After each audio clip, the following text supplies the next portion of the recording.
कि अच्छी सेहत के लिए ऑर्गेनिक लाइफस्टाइल बहुत ज़रूरी है और इस बात को हम सब समझते हैं और अपनाना चाहते हैं। पूरी दुनिया में अब फॉरेस्ट स्कूल खुल रहे हैं, बच्चे जंगल वाले एनवायरनमेंट में पढ़ रहे हैं ताकि बच्चों को कुदरत के करीब रखा जा सके। घर के बाहर का जो रिस्क है वो हैंडल करना बच्चे सीख पाए और इसका रिजल्ट जो है काफ़ी पॉजिटिव मिल रहा है। तो ऐसे में स्वामी जी, नए साल पर आप लोगों से भी एक बार अपील कीजिए कि वो जहाँ कहीं रहते हैं ज़रा कुदरत के करीब, कुदरत से जुड़ने की कोशिश की तरफ एक कदम तो बढ़ाएं। शायद धीरे धीरे कुछ चीज़ें बदलें। जड़ों से जुड़ो, बड़ों से जुड़ो, पेड़ों से जुड़ो, वेदों से जुड़ो, सनातन से जुड़ो, संस्कृति से जुड़ो, प्रकृति से जुड़ो। और उस जुड़ाव का लाइव एग्जाम्पल एक तो मैं हूँ। बचपन में ही मिट्टी में ही हम तो खेले कूदे बड़े हुए और गांव की उन धूल भरी हुई मिट्टियों से वहीं पर कबड्डी कुश्ती खेला करते थे, हाई जंप लगाया करते थे, लॉन्ग जंप लगाया करते थे। फिर गुरुकुल में पढ़े, वहाँ भी पूरे प्रकृति के अंग संग रहा करते थे। अभी भी दुनिया का सबसे बड़ा गुरुकुल नया बनने जा रहा है, पुराने का उद्घाटन होने जा रहा है। आज श्री राजनाथ जी आ रहे हैं अभी परसों, और परसों आपको पूरे ये प्रकृति के संस्कृति के रंग भी दिखाएंगे। 1000 बच्चों के रेसिडेंशियल आवासीय व्यवस्था के साथ पतंजलि गुरुकुलम में हमने ये कार्यक्रम ऐसे ही कर रखा है। जो कर सके मेरे साथ ये करना, जो और थोड़े मजबूत है वो ये कर लेना। तो ये 5-7 अभ्यास पावर योगा के हम रोज कराते हैं। फिर यूरिक एसिड के लिए चंद्रप्रभा, गोक्षर आदि, ट्राइघन, कोरिघन, गोखरू का पानी, जो का प्रयोग, और फिर किडनी के लिए रिनोग्रिट, नीम और पीपल के पत्तों का रस। अब जिनको किडनी की प्रॉब्लम हो जाती है उसको जो के अलावा हम और कुछ देते ही नहीं, जो ही खिलाते हैं उसको ऐसे। और शाक सब्जियां, फल, लंबे लंबे श्वास ऐसे। तो मैं तो सबसे आह्वान करूंगा। और एक बात और कहता हूं, बचपन में बच्चों को घर से बाहर निकालिए, रेसिडेंशियल स्कूल में डालिए, गुरुकुल में डालिए।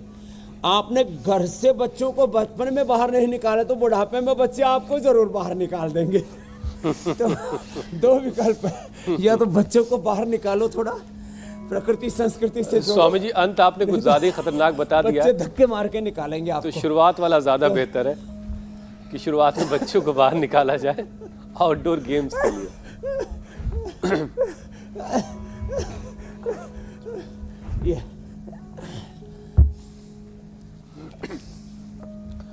चलिए स्वामी जी, आपकी अपील अब लोगों पर धीरे धीरे जरूर असर करेगी और लोग कुदरत के करीब और आने की कोशिश करेंगे। अपने घरों के आसपास पेड़ लगाएंगे, अपने घर में गमलों में ही सही पौधे लगाएंगे ताकि थोड़ा तो वो माहौल पा सकें। स्वामी जी देखिए, नेचुरल लाइफस्टाइल जीने की जरूरत अब इसलिए भी बहुत ज्यादा लोगों को महसूस हो रही है हल्दी, अदरक, एलोवेरा, क्योंकि लाइफस्टाइल बीमारियां लगातार बढ़ रही हैं। अब एक ढूंढिए तो 1000 मिलती है। अब दिल्ली एनसीआर में तो, और जहां आप हैं वहां भी कड़ाके की सर्दी पड़ रही पूरे उत्तर भारत में इस वक्त। अब लोग कह रहे हैं हाँ भाई सर्दी आ गई है। और स्वामी जी, इस मौसम में हाई प्रोटीन डाइट लेने और ठंड में कम पानी पीने की वजह से लोगों को यूरिक एसिड हाई हो जाने की परेशानी बढ़ रही है। तो ऐसे में यूरिक एसिड को कैसे कंट्रोल में रखा जाए और ये किन किन वजहों से बढ़ती है, ये भी जरा समझाइए।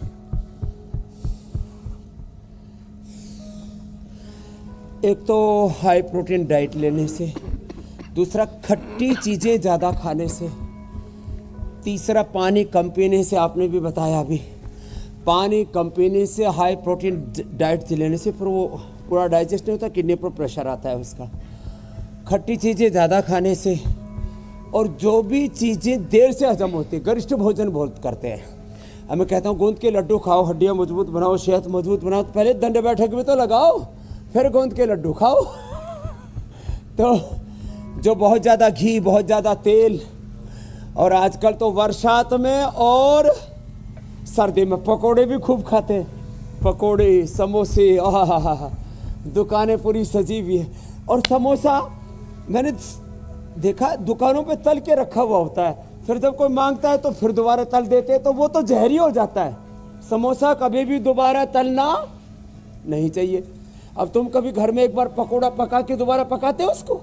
दुकान पर ऐसे करते रहते हो तुम। तो ये ज़्यादा तली भुनी चीज़ें खाने से, ज़्यादा मीट अंडे जो खाते उनसे, और जो किडनी की एक्सरसाइज नहीं करते। किडनी की एक्सरसाइज कैसी होती है, देखो ऐसे।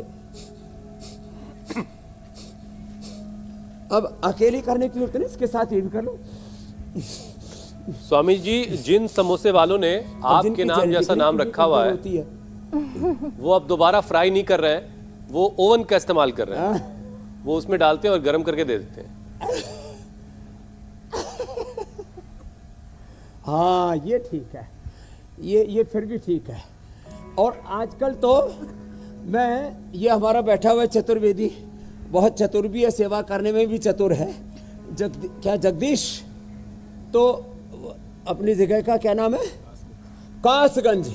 तो वहाँ कासगंज में जब शिविर चल रहा था तो बोले जी आपको समोसा खिलाएंगे। भाई कि मैं समोसा तो खाता ही नहीं मैदा का। तो बोले जी मल्टीग्रेन का समोसा खिलाएंगे, नवरत्न आटे का। मैंने कहा ये ठीक है। और फिर जैसे आपने कहा बार बार नहीं तलते, उसको ओवन में गर्म कर लिया, ये ठीक है बताया आपने थोड़ा। और ये भी कभी कभी खाना, सप्ताह में, 15 दिन में, महीने भर में, रोज के रोज कार्यक्रम नहीं करना। हाँ, 3 चीजें और करनी चाहिए। जो है किडनी की पूरी सफाई होती रहे तो कम से कम सप्ताह में 1 बार गोधन अर्घ। पूरे शरीर को ही डिटॉक्स करते रहे तो सप्ताह में 1 बार बस्सी, पीड़ंत क्वाथ से, 10 मूल क्वाथ से, या ऐसे ही नींबू पानी से, त्रिफला से 1 बार बस्ती। सप्ताह में 1 बार नस्य, सप्ताह में 1 बार कुंजर कर लें। तो ये जो टॉक्सिन्स है ना, यूरिक एसिड से लेकर के तमाम तरह के टॉक्सिन्स ये जमा ही नहीं होंगे। और भस्त्रिका कपालभाति के साथ ये स्थित कोणासन, चक्रियासन, और जिनसे बन पाए वो तो ये भी कर ले ऐसे। लेकिन मेरी तरह से एकदम से पूरे कपड़े मत उतारना, मेरा तो थोड़ा अभ्यास भी। और सूर्योदय बढ़िया हो रहा है, सामने से फर्स्ट क्लास सूर्योदय हो रहा है, इसलिए मैं तो विटामिन डी का पूरा एक्सपोजर ले रहा हूँ। ऐसे कम कपड़े में जब धूप का पूरा एक्सपोजर लेते हैं ना, तो सूर्य भी सारी धरती की, सारे ब्रह्मांड की गंदगी को अवशोषित कर लेता है, उसको भस्म कर देता है, उसका दहन कर देता है, उसको जला करके राख कर देता है। तो सूर्य उदय होने पर 1 घंटा सूर्य की रोशनी में जरूर बैठे। और ये डिस्क्लेमर बड़ा जरूरी था स्वामी जी जो आपने दिया। हुसैन, एक बात जरूर मैं कहना चाहूंगी स्वामी जी, मैंने कई लोगों को देखा है जो लोग धूप में नहीं बैठते हैं ना, बड़े बुझे बुझे से दिखाई देते हैं। और वही जो लोग सूरज की रोशनी में, हुसैन आपने भी देखा होगा अपने आसपास के लोगों को, आधा घंटा भी बिता लेते हैं, बड़े खिले खिले से दिखाई देते हैं। ऐसा लगता है कि एनर्जी डायरेक्ट मीनाक्षी जी ठीक कर रही है, सूर्य से लेकर आ रहे हैं। हुसैन